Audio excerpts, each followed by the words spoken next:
Roberto Rinaldi is a former member of Jacques Cousteau's crew. Along with other expert divers, he wants to explore the mysterious wreck.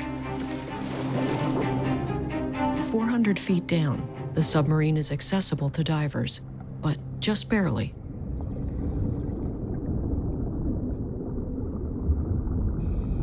Roberto and his team need more information before they fully explore the wreck, so they consult the experts.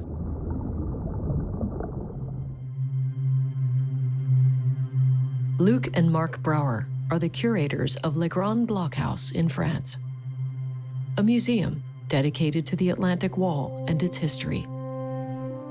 What I find fascinating in this project is the reconstructing of the submarine's movements, from its launch to its demise, and also the prospect of adding to our historical knowledge in this largely forgotten area. It's exciting to feel like you're participating in history and not just being a spectator.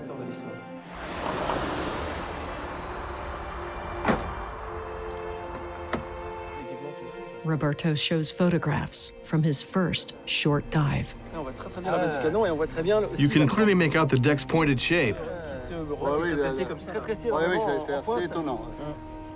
It would be interesting to be able to see this discovery all the way through to the end, to identify the boat, to find its number, and retrace its entire history. The historians ask Roberto's team to cut through the netting on the wreck that may obscure identification on the rear of the U-boat. But this is dangerous. At this depth, the men will only have 15 minutes to explore and attempt to determine the submarine's identity. Then they'll need to spend over 3 hours decompressing as they slowly ascend. According to the earlier pictures, there's a huge mass of tangled netting. Who knows if they'll have enough time to cut through all of it? The divers disappear. When they finally resurface, they're discouraged. Determining the identity of the sub will be much more challenging than they'd hoped. And there's not enough time. Not enough time. After 2 minutes, you can't see in front of you. You can't see what you're cutting. One underwater expedition is clearly not enough. They'll need to investigate German military archives.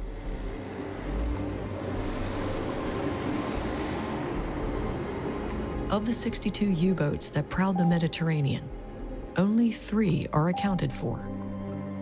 And the last known position for one, the U-455, was close to where they found the wreck. Horst Bredow is a former submariner and a wealth of information. Everything on the U-455 is here. There is a lot of information. The U-455 was most definitely a 7C type submarine, but each shipbuilder works slightly differently. This is helpful today when identifying the boats on the basis of photos. For instance, a distinguishing feature on the U-455 is this railing along the tower. This type of railing comes from the Kiel shipyards. The photos are compared to those taken by Roberto. The team is now confident that the submarine in Genoa is the U-455.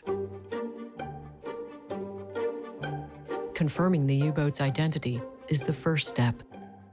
Now, the logbook of its missions can be located. They're hoping to learn how the sub met its demise. The logs contain names of the U-455 crew. And incredibly, 2 are still alive. They'd been transferred just before the doomed submarine's last voyage. Gerhard Schwartz worked on the U-455 in the diesel engine room. I had no idea I was being assigned to the submarines. Everyone born in 1922 was supposed to join the ranks of the army. Under Hitler, everyone had to serve. Recruiting new crews was essential for Hitler's plan. Countless young sailors were needed to defy the Allies. Helmut Spitzer was a trained mechanic before being drafted. On board U-455, he was assigned to the electric engine room. We wanted to go. We wanted to achieve great things like others before us. On January 15, 1942, U-455 departed from Kiel on its first patrol. In March 1942, U-455 gets orders to leave the Norwegian coast and head for Saint-Nazaire in France, which is under German control. I still remember when we sunk our first ship, the British Workman. We were given permission to come on deck and look at the ship in flames. We saw people jumping into lifeboats, hoping to escape.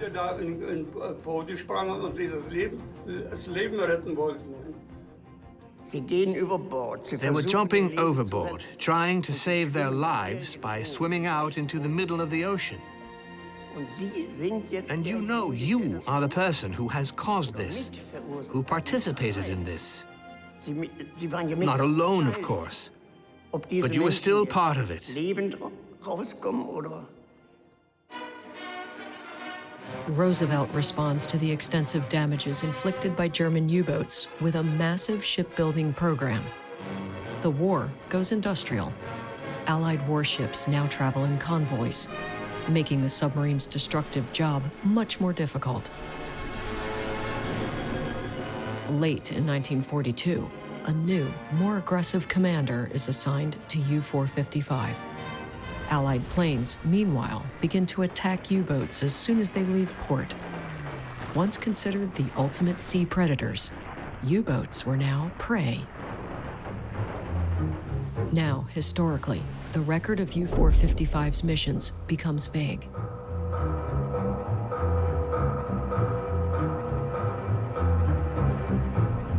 The National Archives in Washington, D.C. show that the sub was involved in several battles. They learned that U-455 seemingly escaped damage from Allied assaults and was sent to the Mediterranean through the Straits of Gibraltar. When the U-boat arrives in Toulon, Gerhard Schwartz and Helmut Spitzer are reassigned. They won't be on U-455's next mission. No further logs about the submarine's activity are found anywhere. The investigating team still doesn't know how she became a wreck off the Italian coast.